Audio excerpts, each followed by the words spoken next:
It's your girl Stacey Cake, your host for What's Hot, and we will not today. Stacey, love you, baby. What's hot? Gang shit. Come on, get burnt with me.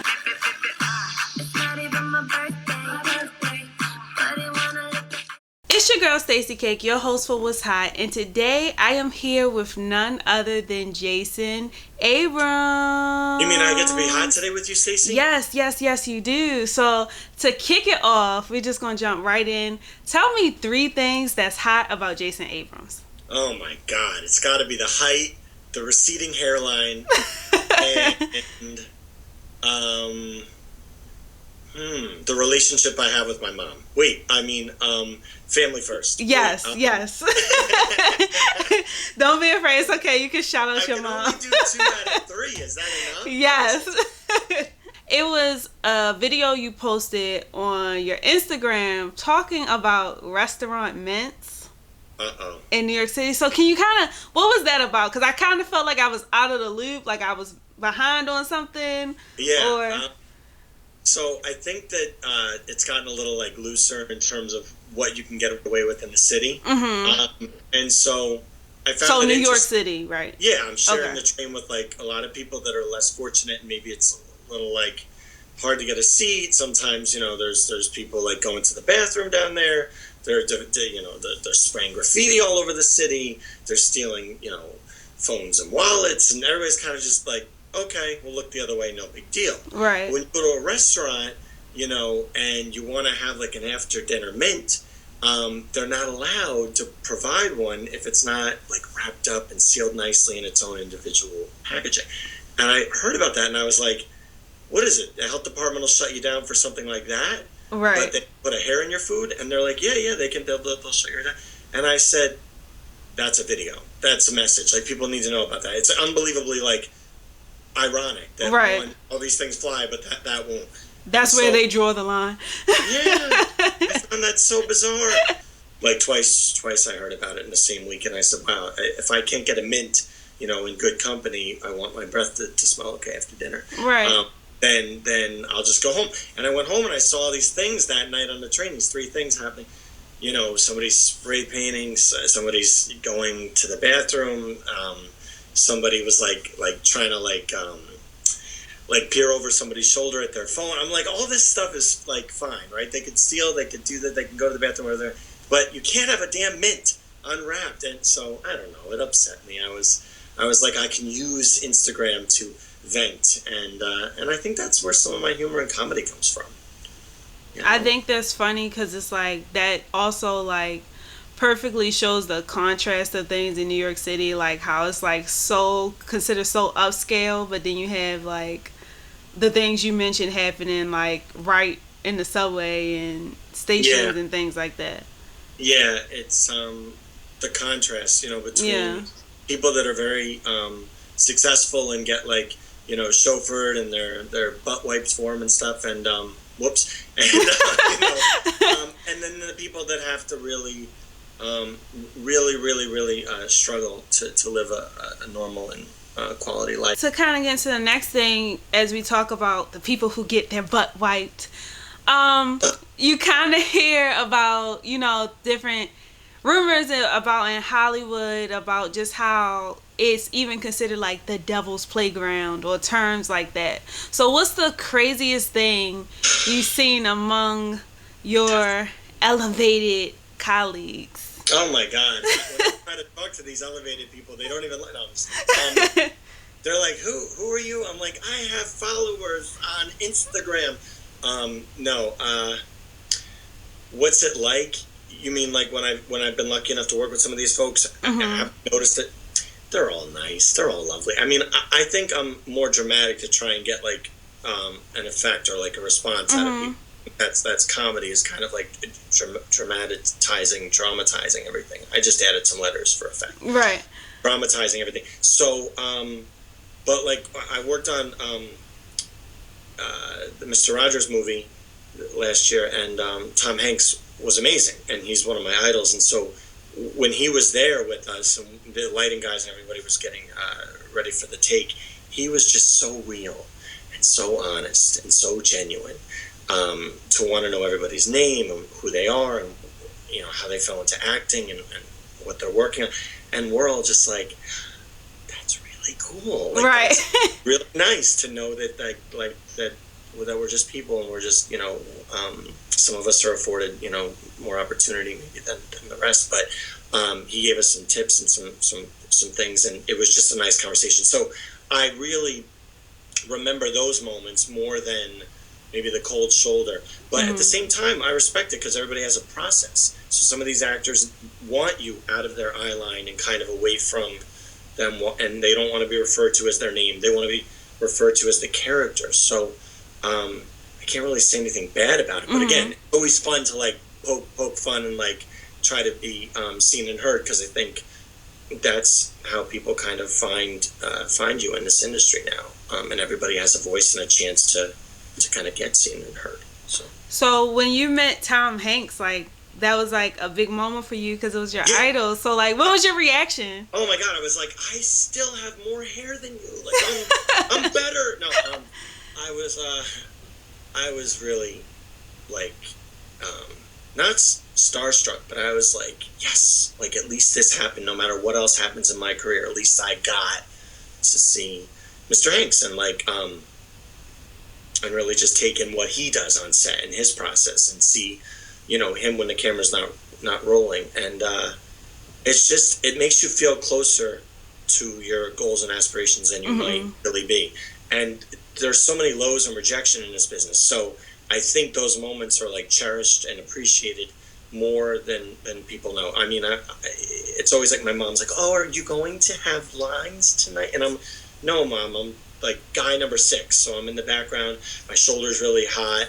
Like, that's the third thing that's hot about me. My shoulders. Your like, shoulder, yes. Doing its thing. Cold shoulder. Duck face meets shoulder. Yes.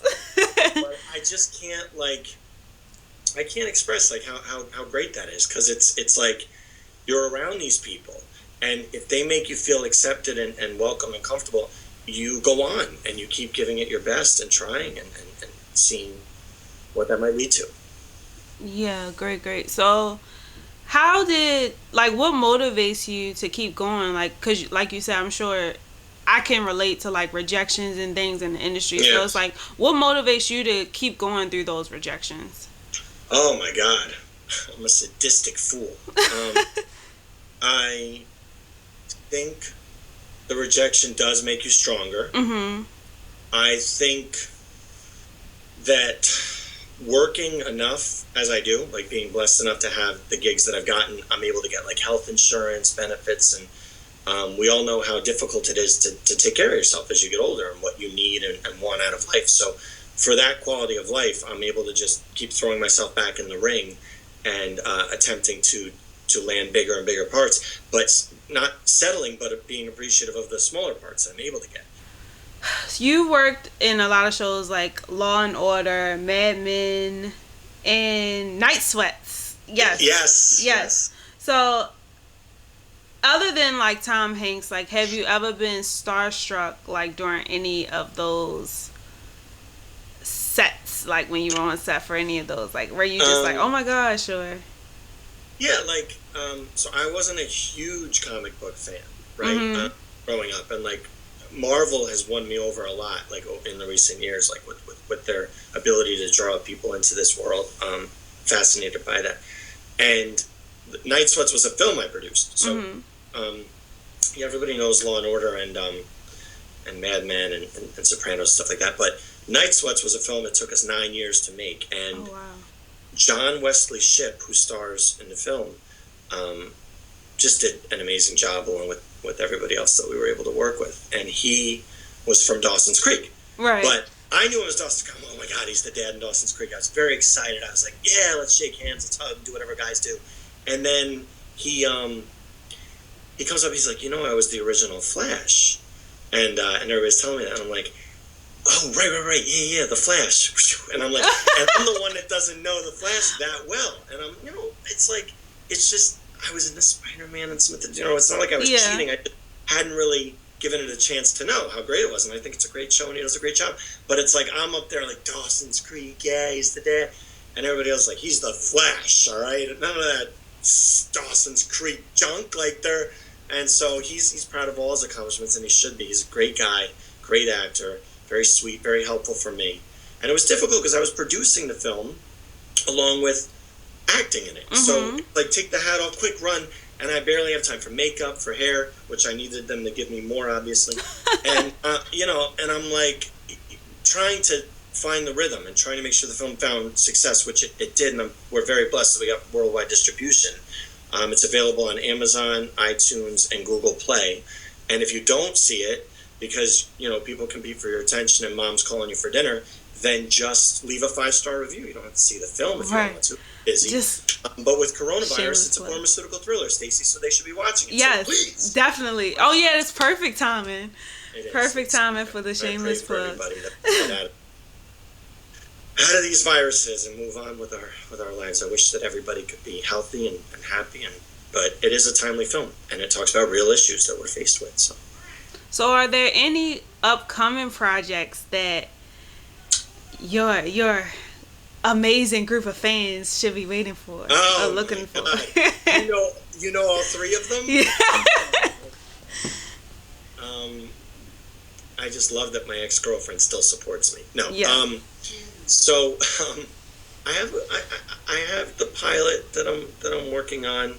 I hope I'll find a home in there. I'm reading for one of the more lead roles. Mm-hmm. But if they replace me with somebody famous, I'll get it, and I'll understand that, and I'll hope that I can still play a part in telling the story and inspiring people with this kind of fantasy piece. Other than that, there's a few projects of my own with my producing partners that we're trying to get off the ground. So people with deep pockets or that win the lottery and want ways to spend it, let me know. And just DM me. But yeah, I'm auditioning every day for different parts, and we'll see what comes about. So what type of role, if you had like to choose a role that would really take your career to a whole nother level of your dreams, what type of role would that be? I always watch actors answer this question. I'm like, really? That's what they would do? Like, Kaiser role. I like the one with the poppy seeds. I mean, I think that, oh boy, Stacey. Isn't this where I ask you a question? I think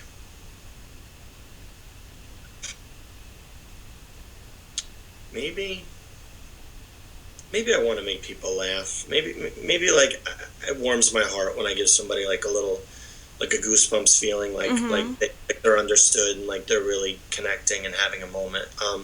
And just get to like distance themselves from the craziness of life and just appreciate who they are and how far they've come. Because nobody ever knows how long they have, and it's hard to like pause and appreciate that, how precious that is. And I think that if you can interrupt their hectic life and everything that they're struggling with for just a moment. So I think kind of something softer, whether it's comedy or oh God, cheesy romance or a drama that really makes you feel, you know, blessed and appreciated. I think more of that needs to happen. Less of this crazy stuff, less of the war, less of the attacking each other, and because it's cruel, you know, with the advent of social media and YouTube and everything else, like the internet and stuff, we do feel sometimes threatened by it. So yeah, my part needs to be in helping people with that struggle, because we can all kind of relate to that, I think. So if you had to pick like a type of role that you could have, and it was like a Tom Cruise like action vibe, or like a Leonardo DiCaprio like in the Titanic, like what mood would you go? Would I go action? Yes. With Tom, or would I go romance on the water with Leo? Yes. I would spend half the day early call with, and then when I was sick of his, you know, trying to convert me to science. No, I'm just kidding. They're both great actors. Yes.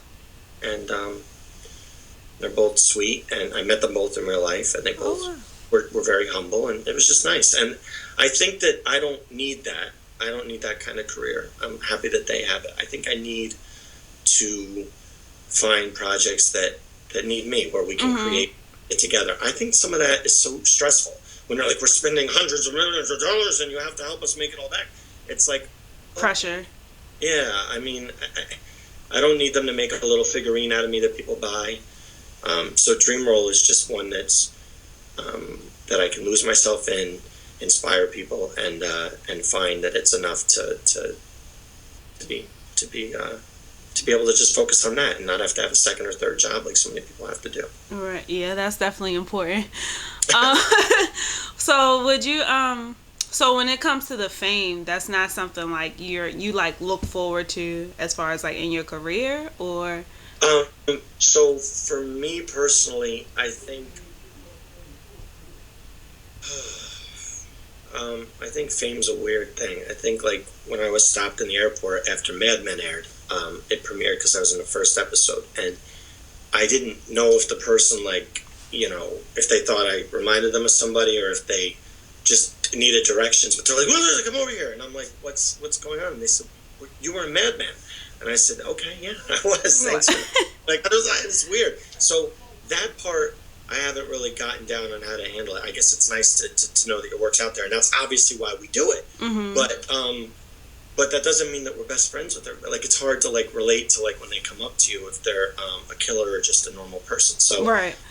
And so I guess you just and I want, you know, and I totally have a great conversation with them and everything. But that initial moment is weird, and I don't know if it ever gets extremely comfortable for anyone. So I think for me. No, I'm not like, I want that. I need that to happen every day. No, I don't need the fame. I need the career. I left acting for many years to do a job where I did a lot better, you know, financially. And it was the kind of job where I got to travel all around the country. And I was with rock stars and like musicians, and they're super talented. And they're inspiring, and they're creating art, you know, and I'm around them and I'm like, this is great. But it wasn't enough. There was still something missing from that. And I said, I'm a glutton for punishment. I'm going back to acting. And I had to. I couldn't not, like, I was successful in that field, in that realm of possibilities. There was so much I could do, but it wasn't fulfilling in my heart. Mm-hmm. And just like love, you know, you look for it and you want something special, and you know it when it's there. And so the acting is that. And I know so many people say that and they're like, oh, that's what a hubbub. It's not. It's not a script. It's coming from me. It's the truth. So, you know, if you feel that way, you're in the right business and you're in it for the right reason. If you want fame, good luck. Because I don't know if it's worth putting yourself through the kind of rejection that we go through, unless you have, you know, weird views and you like that kind of torture. I saw again on your Instagram you went to a YouTube event and like Alicia Keys performed and everything. So like as far as like musicians, because you mentioned too that you worked with like different musicians, who are some of the musical celebrities that you've met or that you've come across? I worked on a Wale music video, but I signed an NDA, so I'm not supposed to talk about that. I worked on a Wale music video. We don't need no legal trouble. No.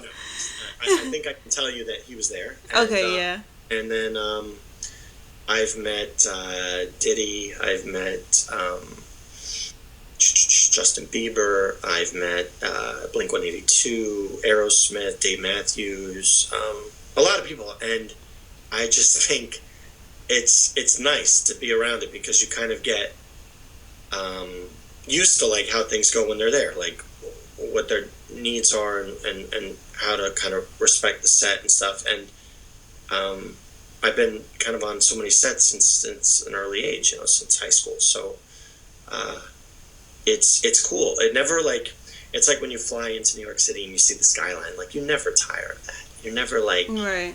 Oh, I have to do this again. Like, it's never like that. And so with these musicians, I appreciate them. And I love all genres of music equally. So it really, you know, I was a former DJ, so I love a lot of these guys have spun their records. And it's really cool. I was in a nightclub one night, and I met I met an artist, and I told him, I said, you were one of the first albums I ever spun. And I'm trying to remember, because you know, this has happened a few times, and I think that night it was LL Cool J, and I was, this is really cool. And I've met like Ice Cube, obviously, and you know, because he does some acting and stuff, and so it's just nice. It's just a good feeling. Like, again, it makes you feel like you're in this circle, and you have a lot of work ahead of you, and you're nowhere near kind of the level of success that they've all attained, but you appreciate the journey because you know that it's attainable, like that they've done it, and maybe you'll be the next, and so you just kind of keep creating art and hope it finds its way. And I think, like, even just from like my experiences, like some of the people that I've met, I think with social media, people kind of get the perception that when you're seen with these people, like you've elevated, your career has elevated to that level. And I'm like, that's not necessarily the case. Sometimes you're just, like you said, just lucky to be in a network to kind of just get the understanding of their careers and things like that. But, you're just there. You're just seen next to them, and the tabloids make sure to cut you out. Right. You're not, so it's but in person I was there. I was right there. So you kind of just roll with the punches. But if you do have a chance to talk to them, you don't say something stupid like selfie or like autograph. Like, no, you talk to them about like, hey, I'm a fan of your work. Like, what's next? Do you have advice? And usually they're just going to be like stick with it or get out. You know, like it's very much you just having the patience and knowing yourself really well and trusting yourself really well that you know that God will provide and you'll find your way. So who would you say possibly gave you the best advice that you've met? I always go back to my family. I'm such a cheeseball. Like in the career path, like in the acting world, best advice. I just appreciate the moments of conversation that I've had with these people. Like just how, you know, it's been like little things I've taken from all different people. It's kind of like a collage of memories. And, but my clearest memory is always like my parents saying, like, if you want to do this, you're just going to have to stick with it and believe it. And they always tell me I'm going to be successful. Like, I'm so used to parents hearing stories of friends of mine that say, you're crazy, don't do it, go become a doctor, what's wrong with you? But my parents are like, no, you're going to do this. You're going to be successful. That's great. Your video got 300 views. All those people are voting for you. So anyway, but they really believe in me, and they always push me, and they always let me rant and curse and embarrass myself because they care enough to want to see me on this journey until the end. And so I always pray that they're just going to be around long enough to see the success that they say I'm destined to have. Okay, well, thank you so much for joining me with What's Hot today. It was a great interview, and I wish you the best of luck. Make sure you guys subscribe to the YouTube channel right now. Make sure you follow Jason on all of his social networks. And I will see you next time for Who's Hot Wednesday.